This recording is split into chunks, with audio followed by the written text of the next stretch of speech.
pasti kresek tersebut untuk tempat membuang muntah. Pertama itu ya. Jadi sudah dikunci dulu sugestinya. Karena memang diharapkan biar rame. Wah, setelah ayat-ayat suci dilantunkan, orang pada muntah. Karena dengan sugesti tadi, oh kantong kresek ini untuk tempat muntah. Orang yang datang tadinya awalnya sehat, awalnya nggak mual, tiba-tiba menjadi mual, bahkan muntah.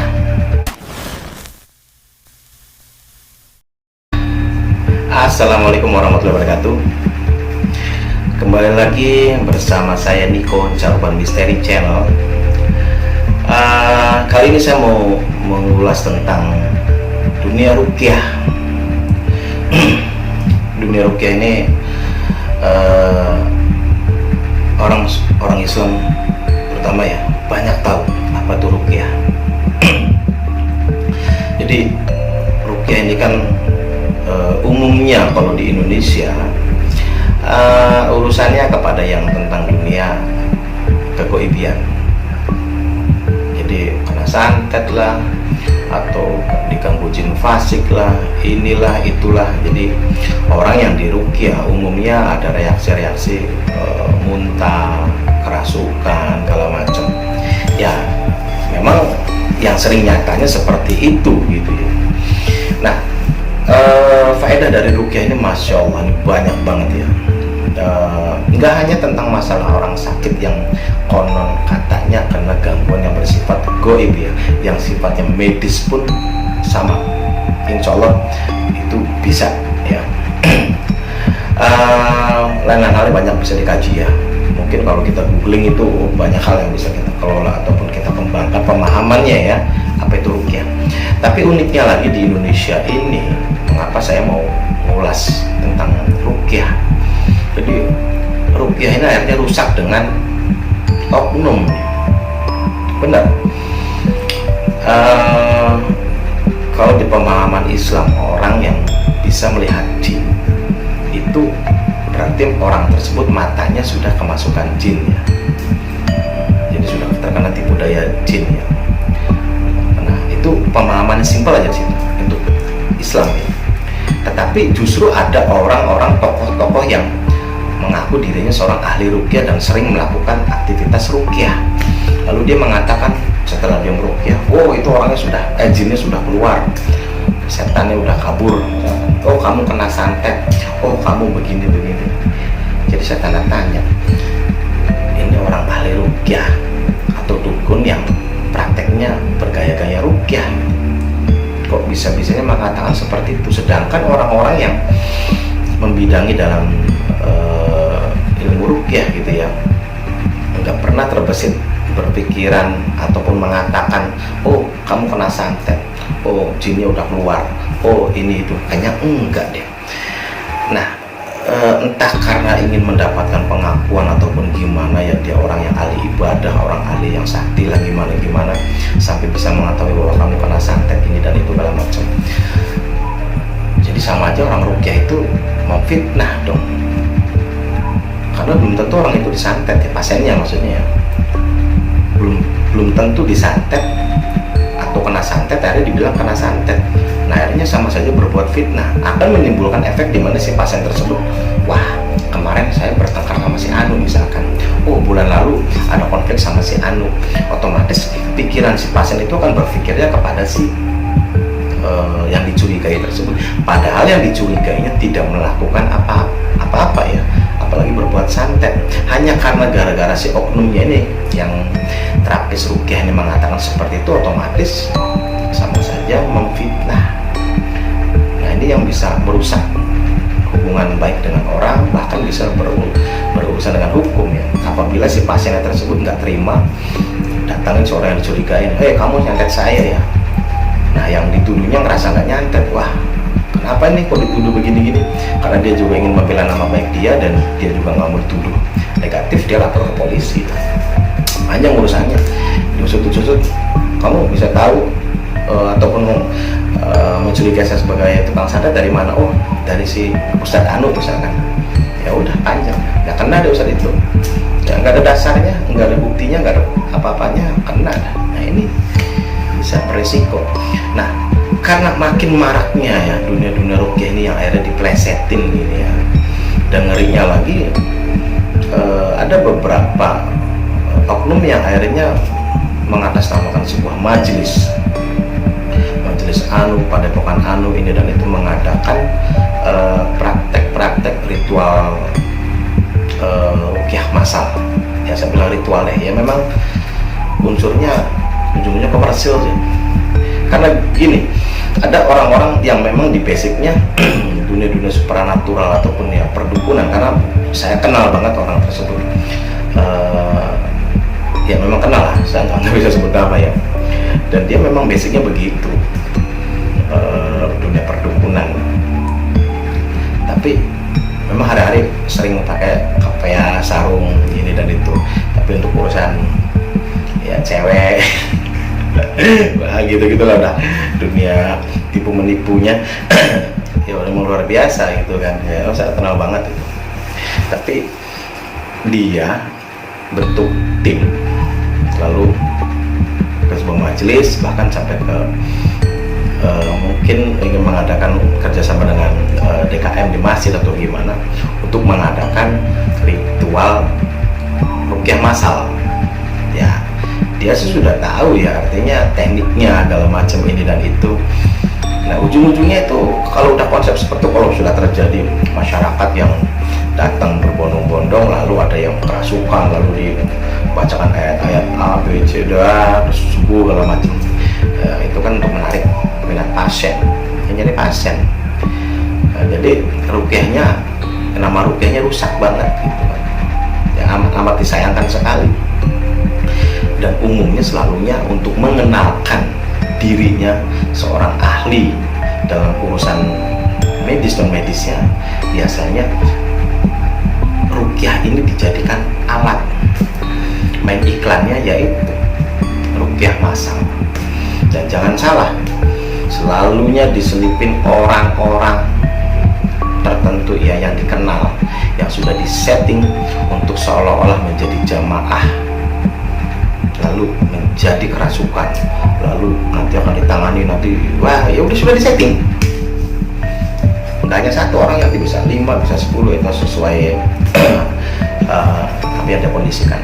Nah ini kembali kepada dunia rukyahnya lagi. Nah ini unsur yang berkaitan dengan hipnotis ya. Kenapa saya mengungkap masalah ini? Karena ini berkaitan dengan dunia hipnotis ya. Saya di bidang ilmu hipnotis ya. Hipnotis ini sangat-sangat berperan sekali ya, yang bisa dikelola macam-macam termasuk dalam dunia rukyah. Nah kenapa saya mengkaitkan itu? Ini satu contoh, misalkan ada sebuah momen di mana sebuah majelis ataupun masjid di mana ya yang mengadakan konsep-konsep rukyah massal. Lalu setiap jamaah yang datang nanti ada timnya itu dibagikan kantong kresek, kantong plastik ya, tahu kan? Yang nggak tahu kantong kresek benar Indonesia. Nah dibagi-bagikan. Nah jadi itu sudah hipnotis. Kenapa sudah hipnotis? Ya iyalah hipnotis, karena ujung-ujungnya orang kan tahu, oh plastik kresek tersebut untuk tempat membuang muntah. Pertama itu ya, jadi sudah dikunci dulu sugestinya, karena memang diharapkan biar rame. Wah setelah ayat-ayat suci dilantunkan, wah, orang pada muntah. Karena dengan sugesti tadi, oh kantong kresek ini untuk tempat muntah. Orang yang datang tadinya awalnya sehat, awalnya nggak mual, tiba-tiba menjadi mual, bahkan muntah. Yang nggak bisa kontrol diri, delusinya naik. Kalau sudah delusi naik, lalu udah orang-orang yang sudah terjangkit orang-orang tipe-tipe skizofrenia ini, wah masalah akan lebih berat lagi, akan bertingkah kacau. Dia bisa jadi macan, dia bisa berteriak-teriak histeris, bisa macam-macam lah gitu. Nah lucunya lagi, saya paling sebetulnya nggak suka ya kalau ayat suci Al-Quran itu dijadikan alat. Jadi lucunya begini, ini orang nih otaknya kemana gitu. Jadi memainkan ayat-ayat suci untuk tujuan-tujuan hal negatif yang memperdaya orang gitu. Karena akhirnya judulnya bukan ibadah, tapi ya sudah kurang ajar ya, apalagi sudah memainkan ayat suci Al-Quran, bahkan membawa-bawa nama Allah. Kalau dulu pas ngobatin Allah Akbar, Allah Akbar, sampai kayak begitu. Ya saya ngomong ini karena memang buktinya tuh ada ya, saya tahu orang tuh basicnya seperti apa gitu kan. Ini kok begitu gitu, ternyata di grup-grupnya yang di luar kotanya begini ya, permainan akan juga. Jadi ngeri banget nih. Jelas-jelas itu orang-orang yang merusak ruqyah yang sebenarnya. Jadi kalau sebaik-baiknya ruqyah itu ya ini untuk masyarakat terutama ya, siapapun ataupun teman-teman di Jargon Misteri Channel, kalau memang ia mencari seorang ahli ruqyah harus betul-betul dipelajari dulu siapa ini dan itunya, ataupun seenggak-enggaknya bertanya kepada orang yang dipercaya, yang kira-kiranya memang mumpuni ya, agar tidak lari kepada hal-hal yang diperdaya. Karena dunia hipnotis ini, kalau orang datang ke tempat ya majelis-majelis gitu ya yang bikin ruqyah massal, itu udah hipnotis ya. Saya bilang tadi, karena kantong kreseknya aja awalnya itu sudah mengundang hipnotis, orang terhipnotis. Lalu dengan ayat-ayat suci baru A'udzubillahi minasyaitonirrajim, bismillahirrahmanirrahim, itu baru ayat itu aja orang udah kena. Jadi apa gaya hipnotis yang dikelola dengan ayat-ayat suci? Maksudnya seperti itu. Jadi ayat-ayat suci ini adalah kata-kata untuk menghipnotis orang. Misalkan, hei kamu tidur, hei kamu muntah, hei kamu menjerit, hei kamu menangis, itu bahasa hipnotis ya.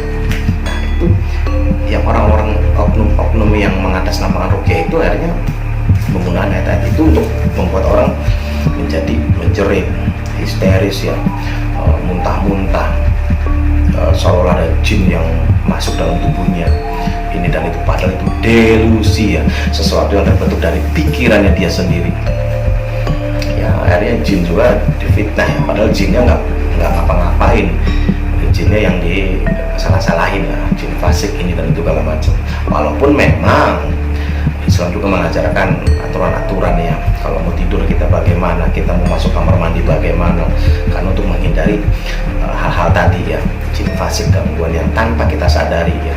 Bahkan seorang manusia saja bisa dicabuli oleh makhluk jin ya.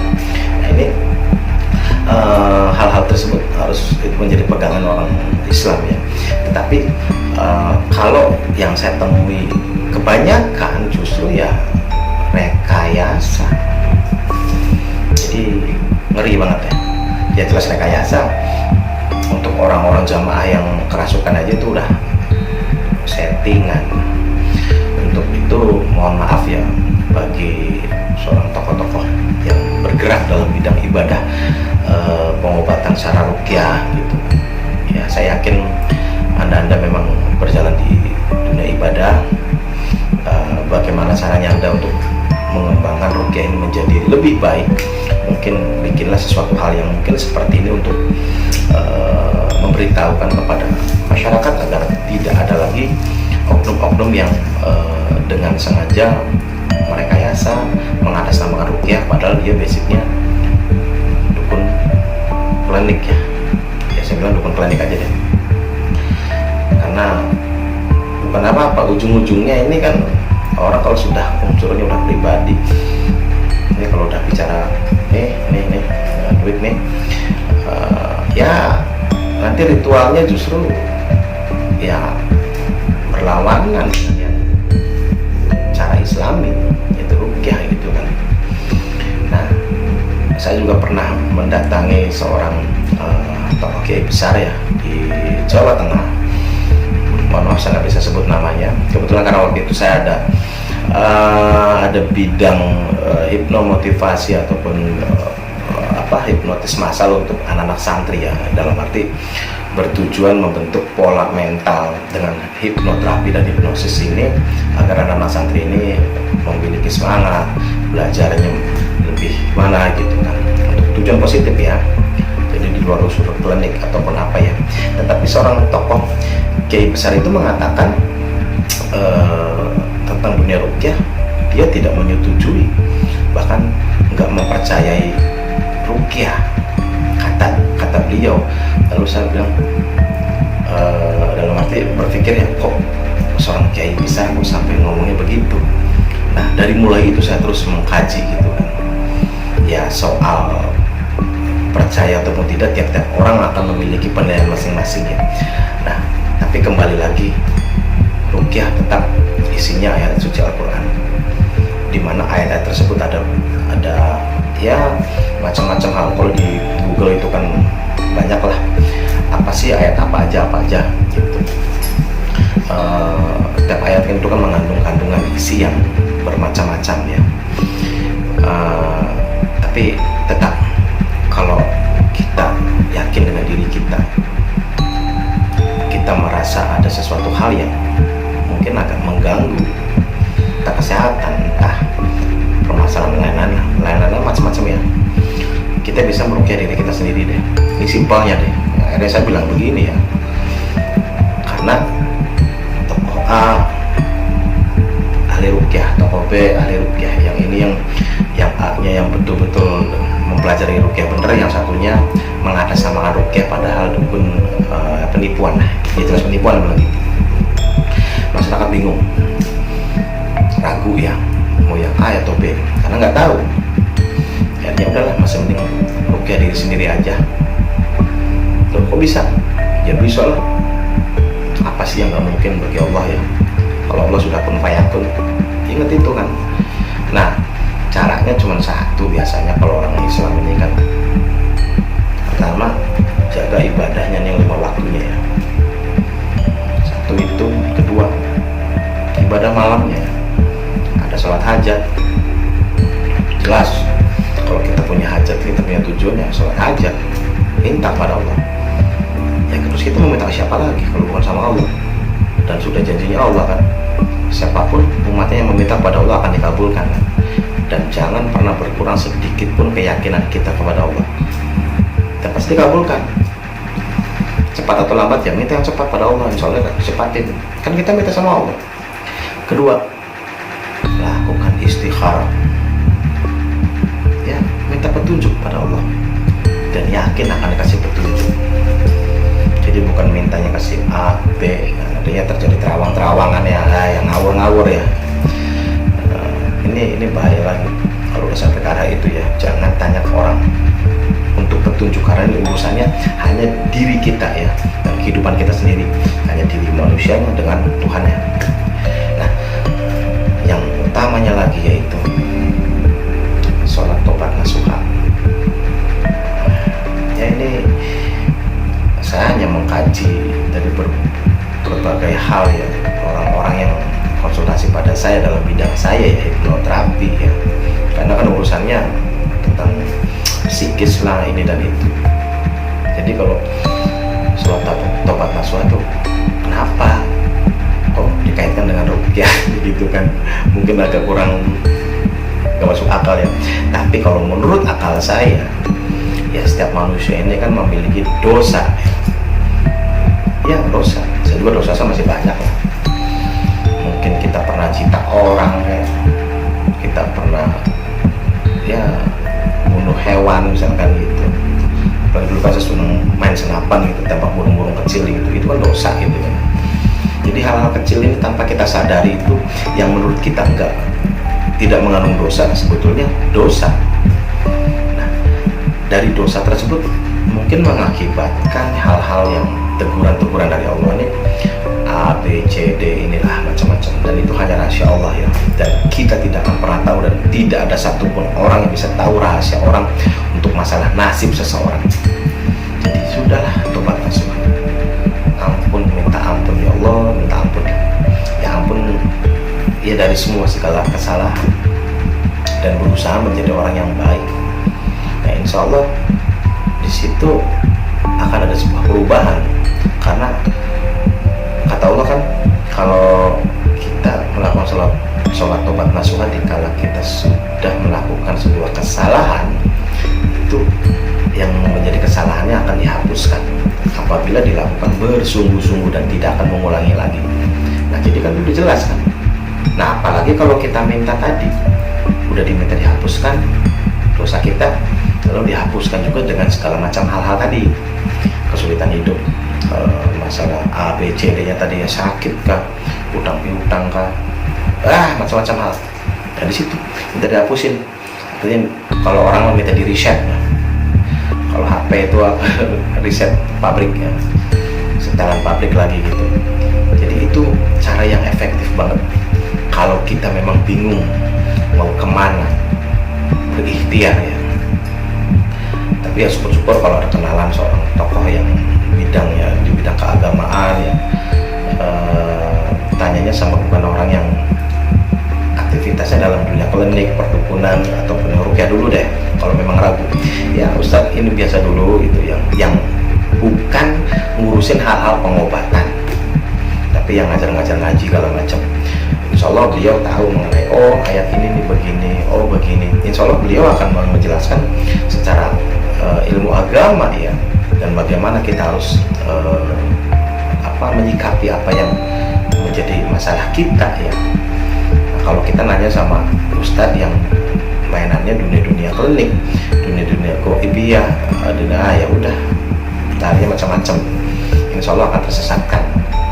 Ya bukan berarti saya memfitnah mereka tidak ya. Apapun saya hanya berharap untuk tokoh-tokoh yang memang dalam bidangnya rukyah yang sebenarnya terus memberikan edukasi yang positif, insya Allah amal ibadahnya akan diterima oleh Allah karena memang niatnya baik ya. Hanya saja untuk memerangi oknum-oknum yang mengatasnamakan rukyah. Paling itu aja. Semoga apa yang saya sampaikan pada kali ini bisa bermanfaat untuk halayak ramai dan juga teman-teman di Caruan Misteri Channel, agar akal sehat kita nih lebih berkembang, logika kita jalan, dan jangan sampai kita nih terkena faktor-faktor delusi, apalagi skizofrenia yang akan mengganggu pikiran kita sendiri, lalu menjadikan pikiran itu menjadi diri kita menjadi kacau hanya gara-gara pikiran kita sendiri. Makanya hati-hati dengan pikiran kita sendiri. Assalamualaikum warahmatullahi wabarakatuh.